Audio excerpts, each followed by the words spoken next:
Hello everyone, blogs with आशा में आपका स्वागत है। तो मैं आ चुकी हूँ आपके लिए एक और नया ब्लॉग लेकर। आई होप आप सभी स्वस्थ होंगे, मस्त होंगे, अपने घरों में व्यस्त होंगे। और देखिए 2-3 दिन की बारिश ने वैसे तो पेड़ पौधों पर बहुत ही अच्छी बहार लेकर आए थे, और जो सूख रहे थे सारे पौधे और वो अब अच्छे हो गए थे। तो मैंने सोचा चलिए कुछ पौधों को रिपोर्टिंग कर दिया जाए, क्योंकि देखिए आने वाला जो टाइम है, सर्दियाँ, अब बरसात के बाद अब आएंगी सर्दियाँ। तो सर्दियों में पौधे बहुत ही मतलब कम चलते हैं और मतलब थोड़ी उनकी ग्रोथ रुक जाती है। तो देखिए सर्दियों वाले पौधे हमें अभी तैयार करने होते हैं, चाहे तो वो इंडोर हैं या फिर वो आउटडोर हैं। अगर आप इस मौसम में कोई कटिंग वगैरह लगाते हो तो वो सारी कटिंग बड़े अच्छे से चल भी जाती हैं, तो 4 ही बेकार होती है। अगर आप 10 कटिंग लगाते हो तो कम से कम 6 तो उसमें हो ही जाएंगी, अगर आपकी मिट्टी अच्छी है तो हैं। और अगर आप इस मौसम में रिपोर्टिंग करना चाहें तो सबसे बेस्ट टाइम होता है यही रिपोर्टिंग का। और देखिए इस टाइम आप मतलब उल्टा सीधा कैसा भी रिपोर्टिंग कर दीजिए, जो लोग नए गार्डनिंग करते हैं उन्हें इस मौसम में ट्राई करना चाहिए। जो पौधे उन्हें रिपोर्टिंग करने हैं सबसे बेस्ट टाइम है ये। और देखिए वैसे तो मैं अब सारे काफ़ी कुछ सीख गई हूँ, क्योंकि पहले मैं रिपोर्टिंग करती थी तो कुछ पौधे मेरे बेकार हो जाते थे, और मतलब टाइम नहीं देखती थी तब मैं कि मतलब कभी भी कर देती थी ऐसे ही। पर धीरे धीरे देखिए जब हम किसी चीज़ को काम को करते हैं तो सब समझ में आ जाता है। तो देखिए कुछ पौधे मेरे बेकार हो चुके थे, जो कि मैंने बिना मौसम के ही वो रिपोर्ट कर दिए थे, तो सारे पौधे मेरे वो सूख चुके थे। तो देखिए उस गलती से मैंने काफ़ी कुछ सीखा भी है।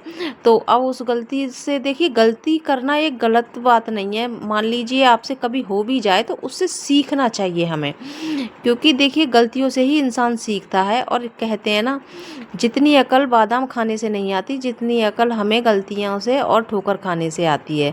तो वही मेरे साथ हुआ। मेरे कई 2-3 पौधे मेरे जल चुके थे, तो लगभग 1 साल हो गई तब वो पौधे जल गए थे। तो उसके बाद से मैंने मतलब या तो मैं फरवरी के टाइम में रिपोर्टिंग करती हूँ, और या फिर मैं बरसात वाले मौसम में रिपोर्टिंग करती हूँ। जो भी पौधे मुझे कटिंग वगैरह लगानी होती हैं, मैं इन 2 टाइम पर ही लगाती हूँ, या तो नहीं फिर उसे ऐसे ही रहने देती हूँ।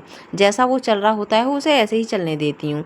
तो देखिए अब वैसे बारिश कभी भी आ जाती है, अब तो सूखा सा मौसम हो रखा था, तो मैंने सोचा ये सर्दियों वाले पौधे हैं तो इन्हें मैं स्नेक प्लांट मैंने छोटा सा एक ही पत्ता लगाया था। तो देखिए कुछ टाइम में ही कितने अच्छा हो गया। अब मैंने ये इस वाले गमले में लगा दिया है। तो अब मैं अगर आगे इंडोर रखना चाहूँगी तो ये अच्छे से पूरी सर्दी आराम से चलेगा। और देखिए सर्दियों में हमें इंडोर प्लांट्स तैयार अभी करने होंगे, क्योंकि देखिए सर्दियों में ज़्यादा ज़रूरत रहती है इंडोर प्लांट्स की, क्योंकि मैं ज़्यादातर अपने घर के अंदर रखती हूँ इंडोर प्लांट्स, और गर्मियों में और बरसात के मौसम में मैं उन्हें बाहर रख देती हूँ। क्योंकि देखिए जब बाहर रख देती हूँ गर्मियों में और बरसात में, हवा का लेवल बहुत ही मतलब सही रहता है थोड़ा सा, और हमारे घर के अंदर ऑक्सीजन की मात्रा काफ़ी अच्छी बनी रहती है, क्योंकि बरसात होती रहती है और गर्मियों में इन चीज़ों की काफ़ी दिक्कत नहीं होती है। और देखिए सर्दियों में हमें बहुत ज़्यादा दिक्कत हो जाती है, क्योंकि ऑक्सीजन लेवल बहुत कम हो जाता है। और देखिए दिवाली के आसपास तो काफ़ी दिक्कत होती है। जिन लोगों को ये एलर्जी वगैरह या फिर सांस की प्रॉब्लम या कुछ दिक्कत होती है, गले में खराश वगैरह, तो उन्हें सांस लेने में काफ़ी दिक्कत महसूस होती है। तो सबसे ज़्यादा यही बताया जाता है कि बाहर मत जाओ, आप अपने घर में ही रहो। और उस टाइम पर दिवाली के आसपास तो आँखों में भी काफ़ी जलन होती है। तो देखिए मुझे काफ़ी जलन होती है और मुझे काफ़ी परेशानी भी होती है। तो इसीलिए मैं इसी मौसम में अपने पौधों को तैयार कर लेती हूँ, और मैं घर में ही रहती हूँ उस टाइम पर। न बाहर बहुत ही कम निकलती हूँ, जितना हो सकता है मैं उतना घर में ही रहती हूँ। और देखिए घर में रहने का मतलब ये नहीं है कि हाँ घर में ही बंद रहो। घर में मैं इस वजह से रहती हूँ क्योंकि मैं दिवाली के आसपास जितने भी मेरे इंडोर प्लांट्स होते हैं उन्हें मैं सभी को अंदर रख लेती हूँ, घर के अंदर, जहाँ की थोड़ी थोड़ी हवा आए, सनलाइट सनलाइट, हल्की हल्की सी सनलाइट आए, जैसे विंडो हैं या फिर गेट के पास हैं या फिर जैसे सीढ़ियाँ हैं वहाँ पर सनलाइट थोड़ी सी आती है, तो मैं उन पौधों को वहाँ पर रख लेती हूँ। तो उससे ऐसा होता है कि पूरे घर में मतलब ऑक्सीजन सी अच्छी मात्रा में बनी रहती है, क्योंकि घर में जब हम ज़्यादा टाइम बिताते हैं तो देखिए ऑक्सीजन की तो ज़रूरत पड़नी ही है। तो इसीलिए मैं कुछ पौधे नहीं भी होते हैं मेरे पास तो मैं उन्हें मतलब नर्सरी से जाकर ले आती हूँ, और बाकी जितने हो सकते हैं उन्हें मैं बरसात के मौसम में तैयार कर लेती हूँ। तो देखिए ये मैं काफ़ी सारे पौधे ऐसे तैयार कर रही हूँ धीरे धीरे, क्योंकि मैंने पहले भी एक वीडियो डाला था, उसमें भी काफ़ी सारे पौधे मैंने तैयार किए थे, रिपोर्टिंग वगैरह किए थे। जो मैंने कटिंग लगाई थी वो भी आसानी से हो गई थी 3-4 महीने में, और उन्हें मैंने ऐसे परमानेंट गमलों में रख दिया था, जिससे कि वो अब बरसात में और अच्छे से चल जाएंगी। तो देखिए ये है मेरे गुड़हल, और ये मेरे कितने सुंदर गुड़हल हैं, और इतने सुंदर सुंदर फूल खिलते हैं। ये मेरे हर मौसम में फूल खिलते हैं गुड़हल के। देखिए कहते हैं कि गर्मियों में खिलते हैं या फिर सर्दियों में खिलते हैं या फिर बरसात में खिलते हैं, ऐसा नहीं है, मेरे हर मौसम में फूल मिलेंगे आपको गुड़हल के।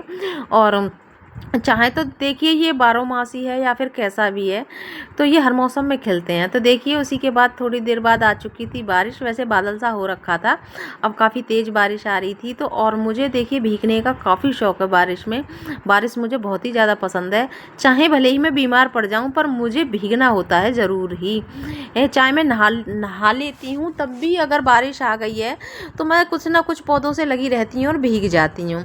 तो देखिए आपको मेरी थोड़ी भी वीडियो अगर कहीं से भी पसंद आई हो तो प्लीज़ चैनल को सब्सक्राइब करें और लाइक करें, और एक अपना प्यारा सा कमेंट लिख भेजें। और एक बात ज़रूर कहना चाहूँगी कि आप सब्सक्राइब करके अनसब्सक्राइब ना करें।